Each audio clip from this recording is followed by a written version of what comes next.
이 말씀에 은혜 받고 힘을 얻어 순종하여 이 한 주간도 예수로만 살아가는 우리 사랑하는 성도들이 되게 하여 주옵소서. 감사하며 예수 그리스도의 이름으로 기도 올려옵나이다. 아멘. 육주구 집사님 괜찮아요? 힘드시고 어려우면 좀 다른 곳에 가셔서 쉬셔도 괜찮아요. 힘든 몸을 가지고는 교회 오실 때 하나님이 치료해 주시기를 바랍니다.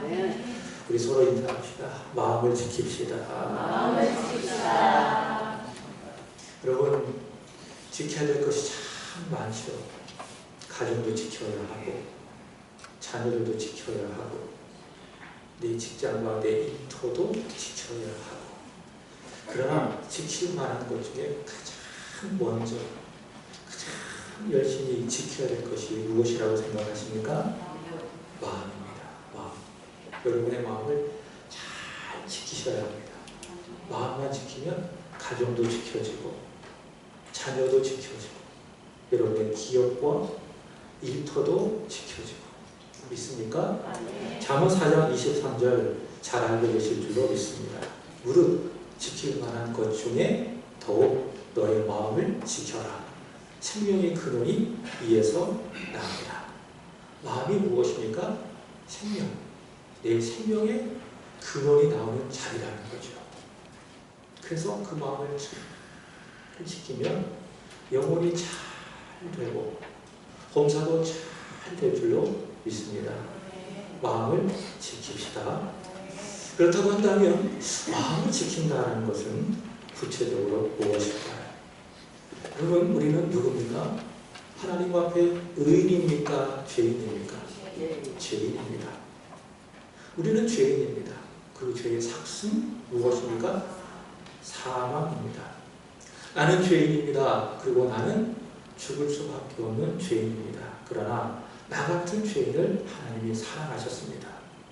그리고 나를 이 죄와 죽음으로부터 구원하시기 위해서 그 하나님께서 보내신 분이 누구십니까? 예수 그리스도시지요. 그래서 하나님이 보내신 구원자 예수 그리스도를 나의 마음으로 믿고 영접을 하면 내가 구원을 받습니다. 그 구원을 받는다는 것을 이렇게 말하고 싶습니다. 따라합시다. 예수께서 내 마음에 오신다. 믿으십니까? 죄인임을 믿고 예수를 믿으면 예수께서 내 마음에 오시는 겁니다. 그래서 찬송가도 이런 찬송가가 있잖아요. 한번 불러볼까요? 주 예수 내 마음에 들어와 계시고 변하여 새 사람 되고 내가 늘 바라던 참빛을 찾음도 주 예수 내 마음에 오신 주 예수 내 마음에 오신 주 예수 내 마음에 오신 물밀듯 내 마음에 기쁨이 넘치는 주 예수 내 마음에 오신.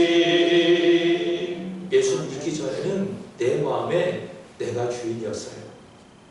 그런데 예수님을 믿고 난 다음에는 예수님께서 내 마음에 들어오셨어요. 내 마음에 누가 계십니까? 예수님이 계신 겁니다. 그래서 사도 바울도 빌립보서 1장 21절에서 내 속에 사는 것이 누구시다? 그리스도시니 내가 죽는 것도 유익하다. 그렇게 고백을 했던 겁니다. 여러분, 내 마음속에 예수님이 계시는데요.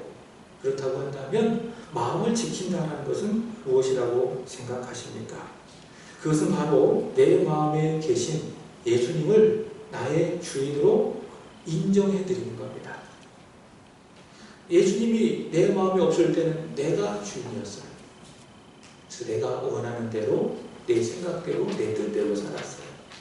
그러나 예수님이 내 마음에 들어오시고 난 다음에는 내 주인의 자리를 예수님께 내어드렸어요. 그리고 예수님이 내 마음에 주인이 되게 하시는 거예요. 그것이 무엇입니까? 내 마음을 지키는 것이라고 하는 것이죠. 항상 내 마음속의 주인은 예수님이십니다. 믿고 밤이나 낮이나 우리 예수님만을 생각하고 항상 성경 말씀을 읽어가면서 예수님과 소통을 하고 또 예수님의 말씀이라고 한다면 그 어떤 말씀이도 믿고 아멘하고 순종하는 것, 그것이 무엇입니까? 그게 예수님을 내 마음의 주인으로 인정하는 것이고 그것이 바로 내 마음을 지키는 것이라고 할 수가 있겠죠. 요즘에 이 주변에 보면 심심치 않게 볼 수 있는 것들이 하나 있습니다. 그것이 무엇인가 하면 마음 수련원입니다. 관조동에도 한번 본 적이 있어요. 마음 수련원. 여러분, 내 마음속에 예수님이 없다고 생각을 하고 그저 마음만 수련하잖아요. 그게 종교예요. 그게 철학이에요. 단순한 수양이에요. 그렇지만 내 마음에 계신 예수님을 내가 인정하고 그분과 소통하고 그분을 바라고 그분의 뜻을 묻고 거기에 순종하는 것이 무엇입니까? 그게 마음을 지키는 것이고 그것을 복음이라고 이야기하고 있는 겁니다. 성경은 바로 그런 의미에서 너의 마음을 지켜라 라고 말씀하고 있는 것이죠. 여러분, 그런데요, 이 마음 지킴에 실패하는 경우가 있습니다. 언제 실패할까요? 몇 가지 경우가 있지만은 내 마음에 우상이 들어올 때 내 마음 지킴에 실패할 수가 있습니다. 여러분, 먼저 우상은 무엇이라고 생각하십니까? 우상이라고 하는 것은 문자적인 정의로 이렇습니다. 내 마음속에 숨은 우상들이라고 하는 책을 보면 우상이라고 하는 것을 이렇게 정의하고 있습니다. 나무, 돌, 쇠붙이, 흙 따위로 만든 형상이나 신처럼 숭배의 대상이 되는 물건 또는 사람, 그것을 무엇이라 부르느냐? 그것을 우상이라고 부른다라고 이야기하고 있습니다. 여러분, 하나님께서는 이 우상에 대하여 어떻게 말씀하십니까? 따라합시다. 만들지도 말고 섬기지도 마라. 하나님 그렇게 분명히 말씀하셨어요. 너희는 절대로 우상을 만들지도 말고 그리고 섬기지도 말아라. 하나님께서 이스라엘 백성들과 언약을 맺으셨습니다. 나는 너의 하나님이 되고 너희는 나의 백성이 되겠다. 그게 출애굽기 19장에 나와 있는데 그러고 나서 하나님께서 그들과 언약 백성을 맺으면서 그들로 하여금 언약 백성으로 살아가게 하기 위해서 그들에게 법을 주셨어요. 그 법이 무엇입니까? 10계명입니다. 그래서 1계명부터 4계명까지는 하나님을 어떻게 사랑할지를 알려주는 법이요. 5계명부터 10계명까지는 그 하나님의 사랑을 기초로 해서 내 이웃을 어떻게 사랑할 것인지 알려주는 법이요. 그 10계명 가운데 제2계명이 있습니다. 그 2계명이 무엇입니까? 우상에 대한 말씀입니다. 하나님이 이렇게 말씀하셨습니다. 출애굽기 20장 4절의 말씀을 보시면 너를 위하여 새긴 우상을 만들지 말고, 첫 번째, 절대로 우상을 만들지 말아라. 두 번째, 위로 하늘에 있는 것이나 아래로 땅에 있는 것이나 땅 아래 물속에 있는 것에 아무 형상이든지 만들지 말아라. 절대로 형상을 만들지 말아라. 그 말입니다. 그 다음에 5절의 말씀을 보시면 그것들에게 절하지도 말고 섬기지도 말라. 여호와 너의 하나님은 질투하는 하나님인즉 나를 미워하는 자의 죄를 갚되 아비로부터 아들에게로 3, 4대까지 이르게 하거니와. 하나님께서 하신 것이 무엇입니까? 우상을 만들지도 말고 그것 앞에 절하지도 말고 그것을 섬기지도 말아라. 하나님께서 이스라엘 백성들에게 명령하셨고요. 그리고 예수 그리스도 안에서 하나님의 백성이 된 우리에게도 여전히 명령하고 있는 내용이라고 할 수가 있습니다. 여기서 주목할 말씀이 하나 있습니다. 다시 출애굽기 20장 4절의 말씀을 보시면 하나님이 우상에 대하여 이야기할 때에 반드시 그 앞에 수식어처럼 붙게 하는 말이 있습니다. 따라할까요? 너를 위하여. 사람이 우상을 만듭니까? 나를 위해서 만드는 거예요. 나를 위해서. 출애굽기 32장의 말씀을 보시면 이스라엘 백성들이 우상을 숭배하는 장면이 나옵니다. 말씀을 드렸던 것처럼 하나님이 이스라엘 백성들을 부르시고 모세를 통해서 그들과 언약을 맺으셨습니다. 나는 너의 하나님이 되겠다. 너는 나의 백성이 될 것이다. 너는 언약 백성답게 살아야 한다. 라고 하면서 하나님께서 이스라엘 백성들에게 십계명을 주셨는데 그 당시 중보자 모세에게 그 십계명을 주셨습니다. 모세가 시내산에서 그 십계명을 받습니다. 하나님이 친히 돌판에 쓰신 그 십계명을 받는데 성경에 보니 모세가 40일 40야를 거치면서 하나님 앞에 서서 그 십계명 받기를 기다렸다라고 성경은 기록하고 있습니다. 그렇다고 한다면 그 밑에 산 밑에 이스라엘 백성을 어떻게 해야 될까요? 더디더라도 아직 내려오지 아니하였으니 모세가 오길 기다려야 되지 않겠습니까? 근데 기다리지 못하고 참지 못하고 어떻게 합니까? 제사장 아론을 불러서 금을 모아가지고 그것으로 우상을 하나 덩그러니 만들어 놓는 거예요. 그것이 무엇입니까? 금송아지. 금송아지 우상을 덩그러니 만들어 놓고 이야기할 겁니다. 이스라엘 백성들이 보십시오. 이것이 우리를 애굽에서 인도하여낸 우리의 힘입니다. 라고 하면서 그 앞에서 뛰고 놀고 예배하고 그랬던 거예요. 우상을 만들었어요.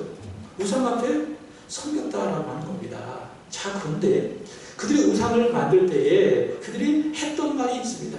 그것이 무엇이냐? 출애굽기 32장 1절의 말씀을 보시면은 백성이 모세가 산에서 내려오니 더딤을 보고 모여 아론에게 이르러 가로되 일어나라 우리를 인도할 신을 그 다음에 보시면 누구를 위하여? 우리를 위하여 만들라. 그래서 사람들이 왜 우상을 만드느냐? 왜 우상을 섬기느냐? 결국 누구를 위해서 만드는 겁니까? 나를 위해서. 자기를 위해서 우상을 만드는 거예요. 바로 그것이 우상 숭배의 본질인 것입니다. 눈앞에 우상을 두고 사람들이 기도하죠. 비나이다, 비나이다, 비나이다.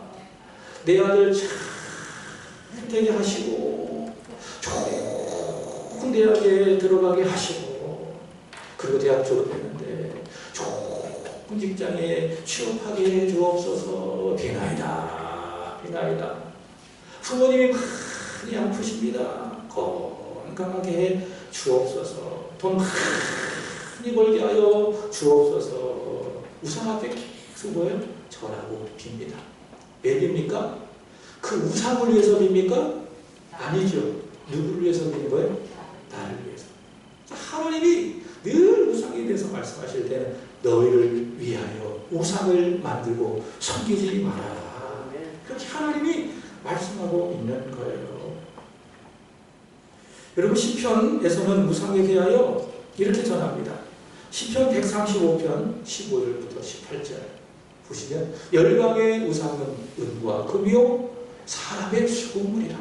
16절 입이 있어도 말하지 못하고 눈이 있어도 보지 못하며 17절 귀가 있어도 듣지 못하며 그 입에는 아무 기식도 없나니까 입이 있어도 아무 말할 수 없다 그 말이에요. 그 다음에 18절 말씀이 중요합니다.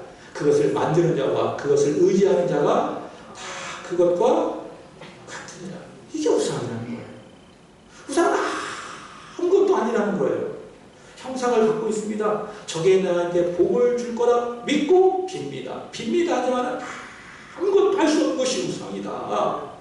눈이 있지만 볼 수 없는 것이 우상이요. 입이 있지만 말할 수 없는 것이 우상이요. 귀가 있지만 들을 수 없는 것이 우상이요. 아무것도 할 수 없는 것이 우상이다. 철저하게 무능한 사람의 수고물에 지나지 않는 것이 우상이다. 성경은 이야기하잖아요. 그것을 만드는 자와 그것을 의지하며 그 앞에 절하는 그 모든 사람들이 다 우상과 같이 될 것이다. 시편 기자는 그렇게 경고하고 있습니다. 그러나 여러분 하나님은 어떻습니까? 하나님은 살아계십니다. 믿으십니까? 그는 보고 계십니다. 어떤 분이 그러더라고요. 하나님은 눈을 뜨고 계신데 시퍼렇게 뜨고 다 보고 계시냐. 시퍼렇게 뜨고 다 보고 계시냐. 다 보고 계세요. 여러분 어떤 마음과 자세로 예배 드리고 있는지 하나님이 시퍼렇게 눈을 뜨고 다 보고 계십니다. 귀가 있어서 다 듣고 계십니다. 은밀한 곳에서 누군가 이야기한 것도 하나님이 어떻게 하십니까? 다 듣고 계시죠. 민수기 14장 28절 말씀 기억하시죠? 하나님이 다 들으시면서 하시는 말씀이 무엇입니까? 얘들아, 내가 들은 대로 그대로 행하겠다. 하나님이 그렇게 말씀하지 않으셨습니까? 다 듣고 계십니다. 그래서 우리는 하나님의 살아계심을 믿고 하나님을 의지하고 하나님께만 찬송을 드려야 될 줄로 믿습니다. 그래서 시편 135편 19절은 이렇게 결론을 내리지요. 시작. 이스라엘 족속아 여호와를 송축하라. 아르의 족속아 여호와를 송축하라. 우상을 만들고 그 앞에 절하지 말고 그럼 다 무너지니까 다 무기력해 되니까 그렇게 하지 말고 살아계신 여호와 하나님만을 송축하라. 하나님만을 예배하라. 그렇게 시편 기자는 말씀하고 있습니다. 자, 처음으로 돌아갑시다. 예수님이 내 마음의 주인이 되시므로 내 마음을 지켜야 하는데 실패하는 경우가 있다고 말씀을 드렸어요. 그것이 무엇이라고요? 우상. 우상이 내 마음에 들어오는 것이죠. 그런데 우상이 내 마음에 들어올 때는 어떤 형상을 가지고 있는 우상이 내 마음에 들어오는 게 아니라는 거예요. 이 시대의 우상이 그렇다는 거죠. 어떤 금송아지, 어떤 사람의 형상 같은 우상이 내 마음속에 쑥 들어오는 게 아니라는 거예요. 그것은 어떤 의미냐? 내 마음속에 들어온 우상은 어떤 의미냐? 무엇일까요? 종교개혁자 루터는 우상에 대해 이렇게 정리했습니다. 참 잘 정리했습니다. 잘 들어보십시오. 우리가 인정, 기쁨, 가치, 소망, 안전 등을 위해 그리스도보다 더 의지한 것이 있다면 그것이 우상이 된다. 이스라엘 백성들은 눈에 보이는 우상을 만들어 그것을 섬겼어요. 그러나 이 시대에 우리는 그런 우상들을 섬기지 않습니다.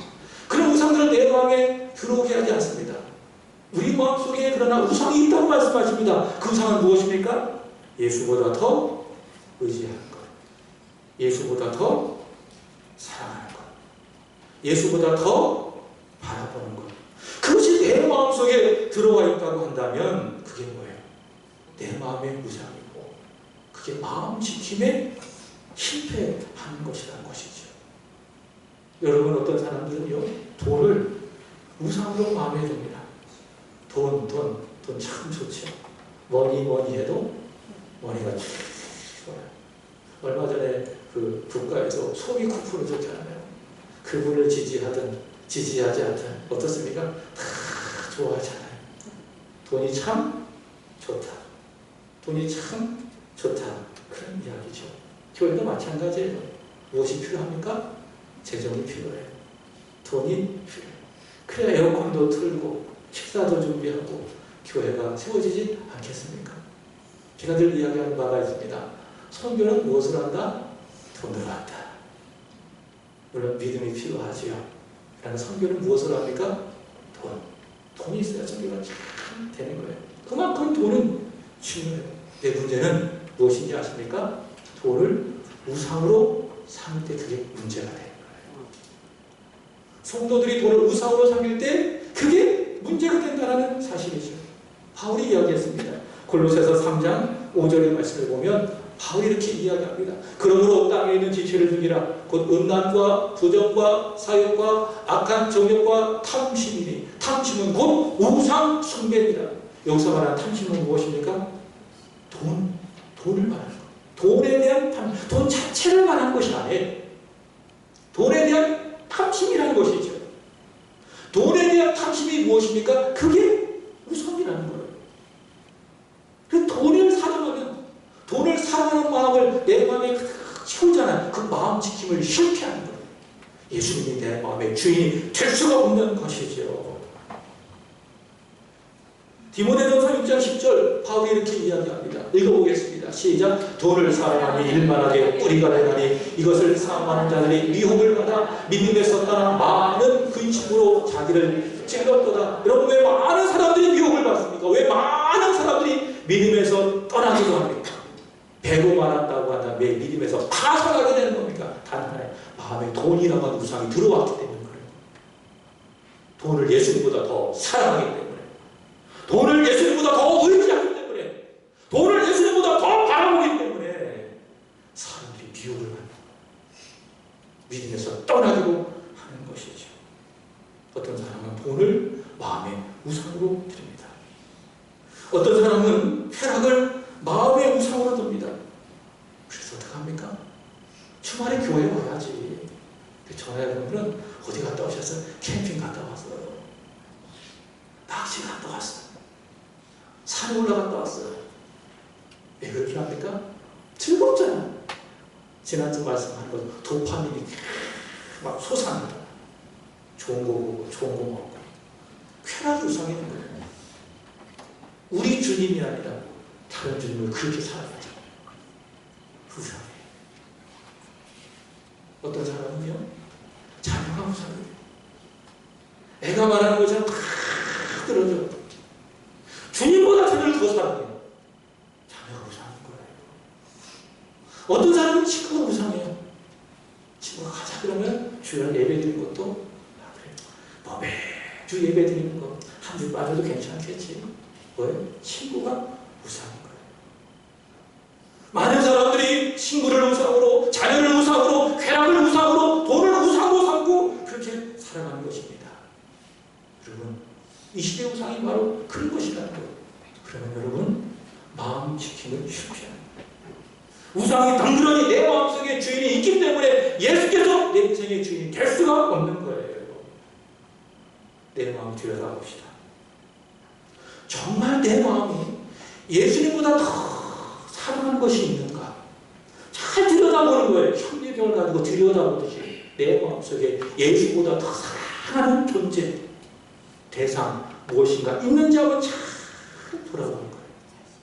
그것이 무엇입니까? 그게 우상이라는 거예요. 하나님은 우리에게 그 말씀을 하는 거예요. 그리고 우리에게 말씀하는 겁니다. 나라, 아들아, 너의 마음의 우상을 버려라. 오직 너의 마음에 예수로 살아라. 그럼 여러분, 하나님은요, 멋지신 분입니다. 내 마음속에 예수를 주인으로 삼잖아요. 그럼 하나님이 때를 따라 물질도 주십니다. 아멘. 때를 따라 자녀도 다 책임져 주십니다. 내가 막 하려고 하잖아요. 그럼 자녀가 우상이 된다는 말이에요. 그러나 자녀를 주님께 맡겨드리는 거예요. 그리고 내 마음에 예수님을 모셔드리고 예수님께 다 맡겨드리잖아요. 그러면 예수님이 내 자녀를 제대로 책임져 주시는 거예요. 쾌락도 마찬가지. 교회는 얼마나 즐거워. 참여도 좋지. 오늘 참여드립니다. 교제도 하지. 신나게 웃고 즐기고 교제도 하지. 얼마나 즐거워요. 예수님은 내 마음의 중심으로 드니까 그런 즐거움과 그런 기쁨이 세상에서 느끼는 그 즐거움보다 훨씬 더 좋은 기쁨과 즐거움이 바로 여기 있다. 하나님 그렇게 허락하신다는 사실이죠. 오늘 말씀은 마음의 우상을 둔 사람들에 대하여 하나님께서 에스겔을 통해서 하시는 말씀입니다. 오늘 본문 1절을 보도록 합시다. 이스라엘 장로 두어 사람이 나와 내 앞에 앉으니, 이스라엘 장로 두어 사람이 내 앞에 와 앉으니, 내 누굴 말하는 겁니까? 에스겔 앞에 찾아왔다 그 말이에요. 이 앞장 13장의 말씀을 보시면 거짓 선지자에 대한 말씀이 있습니다. 거짓 선지자들의 메시지의 특징은 단 하나입니다. 평강하다, 평강하다. 무슨 말씀입니까? 하나님이 이스라엘을 망하게 할 거예요. 바벨론으로 포로로 잡혀가야 돼요. 70년을 포로 생활하고 돌아와야 돼요. 그게 하나님의 뜻이에요. 그게 참 선지자가 전했던 말씀, 대표적으로 예레미야가 전했던 말씀이에요. 근데 하나님이 보내시지도 않은 거짓 선지자들이 백성을 미혹하며 말하는 겁니다. 잘 될 거다. 평강하다, 평강하다. 그리고 포로로 잡혀간 사람들도 2년 안에 돌아오게 될 것이다. 사람들을 미혹하고 거짓 메시지를 전했습니다. 그 이야기를 듣고 바벨론의 포로로 잡혀있는 이스라엘 장로들이 에스겔을 찾아온 거예요. 에스겔은 참 선지자잖아요. 그들의 마음속에는 저 참 선지자 에스겔이 우리 고향에서 그 거기 선지자들이 말하는 평강하다 그 말이 맞아요. 그게 확실히 된 거예요. 그 이야기를 기대하고 에스겔에게 찾아온 거예요. 이들은 어떤 사람입니까? 들어야 될 말씀이 아니라 마음속에 듣고 싶은 말씀을 듣기 위해서 에스겔을 찾아왔다 그 말이죠. 자, 따라합시다. 듣고 싶은 말씀이 아니라 들어야 할 말씀을 들어야 한다. 인정하십니까? 네. 여러분, 듣고 싶은 말씀만 들으려고 하지 마십시오. 그럼 절대로 여러분의 믿음이 자라지 않습니다. 우리는요, 들어야 될 말씀을 들어야 되는 거예요. 아이들 생각해 보십시오. 아이들이 먹고 싶은 그런 음식들이 많잖아요. 근데 대부분 어떤 음식들입니까? 인스턴트, 몸에 좋지 않은 그런 음식들이잖아요. 그걸 아이들이 계속 먹게 해봐요. 그 아이가 어떻게 되는지 아십니까? 몸이 기만이 차고 고지혈증이 막 차고 건강이 나빠지는 거예요. 애가 먹고 싶은 것만 계속 먹이면 애가 건강에 문제가 생긴다는 것이죠. 아이가 자라기 위해서 어떻게 해야 됩니까? 먹어야 될 음식을 먹여야 돼요. 그래 아이가 건강하게 자라는 거예요. 우리 영혼도 똑같아요. 내 길을 즐겁게 하는 말씀, 내 마음에 흥미를 주는 그런 말씀만 듣잖아요. 그 영혼이 절대로 건강할 수가 없어요. 듣고 싶은 말씀이 아니라 하나님이 주시는 말씀이요. 내가 들어야 될 말씀을 들어야 되는 거예요. 이스라엘 장로들은 그렇지 않다는 거죠. 이들은 들어야 될 하나님의 말씀이 아니라 듣고 싶은 말씀을 듣기 위해서 에스겔을 찾아왔습니다. 그런데 하나님께서 오늘 본문 3절의 말씀을 보시면은 이들에 대하여 말씀을 하시는 겁니다. 읽어보겠습니다. 시작. 인자야, 이 사람들이 자기 우상을 마음에 들이며 죄악의 권력들을 자기 앞에 두었으니 그들이 내게 묻기를 내가 조금인들 용납하랴. 아멘. 이 말씀에서도 인자야 또 나오네. 지난주도 나오더니 하나님은 이들의 마음의 상태를 아셨죠. 속속들이 다 알고 계셨습니다. 하나님은 이들의 마음의 상태가 어떤지 겉으로는 믿음이 있어서 에스겔에게 와서 하나님의 뜻이 무엇입니까? 라고 묻고 있지만은 속마음은 어떤지 하나님이 정확하게 알고 계셨어요. 여러분 그렇습니다. 우리가 하나님 앞에 예배드릴 때 저는요 여러분의 겉모습만 보고 여러분의 마음의 상태가 어떤지 알 수도 있고 모를 수도 있어요. 근데 하나님은 정확하게 알고 계십니다. 여러분 지금 마음이 어떤 상태인지 무슨 생각을 하고 있는지 하나님은 아신다 모르신다 다 알고 계신다. 시편 7편 9절에 보면 이런 말씀이 있습니다. 시편 7편 9절 악인이 악을 끊고 의인을 세우소서. 의로우신 하나님이 사람의 마음과 양심을 감찰하시나이다. 감찰하신다. 이게 어떤 의미인가 하면 속 생각은 낱낱이 살피고 계신다. 하나님이시라는 거 모르시는 것이 없어요.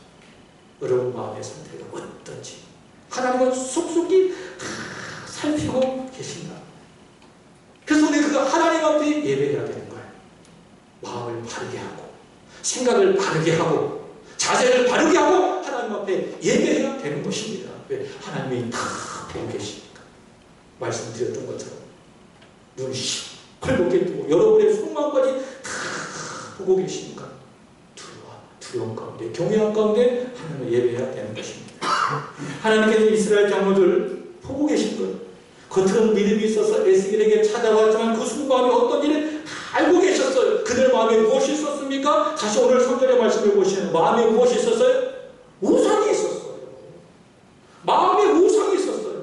이스라엘 장로들 뿐만 아니라 6절의 말씀을 보시면 이스라엘 족속들 즉 포로로 잡힌 모든 사람들의 마음속에도 무엇이 있었습니까? 마음속에 우상이 있었던 거예요. 우상. 마음의 우상을 가득 채우고 아는 척 하나님 모르시겠지 라고 하면서 에스겔에게 찾아와 하나님의 뜻을 묻고 있는 그들에 대해 하나님 어떻게 하십니까? 얘들아 잘했다. 너희들이 원하는 이야기를 내가 해줄게. 이렇게 하셨습니까? 오늘 말씀 보십시오. 3절 다시 한번 보겠습니다. 시작. 인자야 이 사람들이 자기 우상을 마음에 들이며 죄악의 걸림돌을 자기 앞에 두었으니 그들이 내게 묻기를 내가 조금이들 용납하리라. 무슨 말씀입니까? 내가 저들의 질문에 저들의 간구를 내가 용납할 수 있겠느냐. 하나님이 에스겔에게 말씀하십니다. 더 적극적으로 하나님께서 말씀하십니다. 8절입니다. 시작. 그 사람을 대적하여 그들의 놀람과 표징과 속담거리가 되게 하여 내 백성 가운데서 끊으리니 내가 여호와인 줄을 너희가 아니라. 아멘.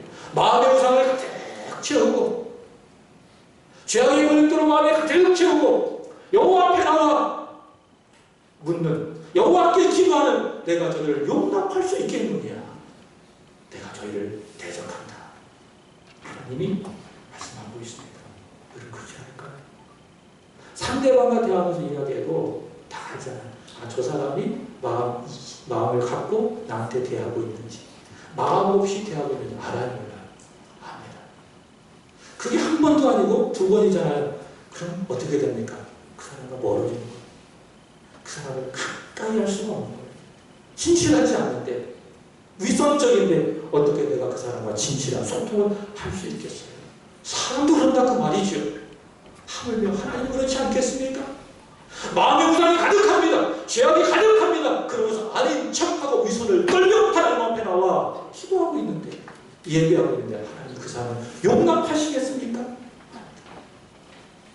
하나님 이렇게 말씀하십니다. 시편 145편 18절 읽어보겠습니다. 시작. 여호와께서는 자기에게 간구하는 모든 자, 곧 진실하게 간구하는 모든 자에게 가까이 하시는도다. 아멘. 마음에 우상이 없어요. 오직 예수로 충만합니다. 진실합니다. 그 사람이 하나님 앞에 나와 기도하잖아요. 그 하나님 일로 와. 내가 너의 기도 들어줄게. 가까이 하시다 그 말이죠. 마음이 진실해요. 하나님만을 사랑해요. 거짓이 없어요. 깨끗해요. 그런 사람이 하나님 앞에서 와 예배합니다. 하나님, 와 가까이 와. 내가 너희를 받아줄게. 너에게 축복도 하노라. 하나님이 복을 허락해 주신다. 그 말이죠. 그러나 이스라엘 백성들은 그렇지 않았습니다. 이스라엘 장로들은 그렇지 않았습니다. 그들은 진실하지 않았어요. 마음의 우상이 가득했어요. 하나님의 사랑하는 것들로 그 마음에 가득 채웠어요. 마음의 죄악이 가득했어요. 하나님 그들 받아주시겠느냐? 아니다. 그를 용납할 수 없다. 그를 내가 대적하겠다. 하나님 그들에게 경고하시는 말씀입니다. 6절 보겠습니다. 시작. 그런즉 너는 이스라엘 족속에게 이르기를 주 여호와의 말씀에 너희는 마음을 돌이켜 우상을 떠나고 얼굴을 돌려 모든 가증한 것을 떠나라. 따라합시다. 마음을 돌이켜 우상을 떠나라. 우상을 떠나라 그 말이에요. 오늘 말씀의 제목이 무엇입니까? 마음의 우상을 버려라. 왜 내 기도가 응답되지 않냐는 잘 살펴보십시오. 왜 내가 예배에 때로는 실패하는지 잘 살펴보십시오. 오늘 말씀을 통해 점검하는 거예요. 내 마음속에 무엇이 있어요? 예수님보다 더 바라보고 사랑하는 우상이 있을 수가 있다. 오늘 하나님은 우리에게 말씀하시는 거예요. 마음의 우상을 버려라. 예수보다 더 바라보고 예수보다 더 신뢰하고 예수보다 더 사랑하는 우상들을 버려라. 그 예수를 너의 마음에 중심으로 살아라. 예수로 살아가라. 오늘 이 말씀을 통해서 우리에게 말씀하고 계십니다. 사랑하는 여러분, 내 마음속에 예수보다 더 사랑하는 우상이 있습니까? 확인합시다. 점검합시다.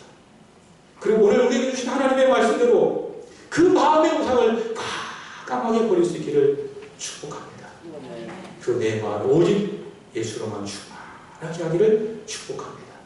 요한복음 15장 5절의 말씀처럼 예수가 내 안에, 내가 예수 안에 있게 되기를, 그래서 마음을 지키며 이 한 주를 살아가는 저와 여러분 되기를 진심으로 기원합니다. 기도하겠습니다. 하나님, 오늘 말씀을 통해서 우리의 마음을 들여다보기를 원합니다. 혹시 예수님보다 더 신뢰하고 바라보고 의지하는 내 마음에 우상이 있다고 한다면 성령이여 거두어 주옵소서. 마음의 우상을 버리게 하여 주옵소서. 오직 예수님을 진리로 여기며 예수로 살아가는 우리 성도들이 되게 하여 주옵소서. 예수님의 이름으로 기도합나이다. 아멘. 이 청년도 찬송하며 준비한 음을 올려드리겠습니다.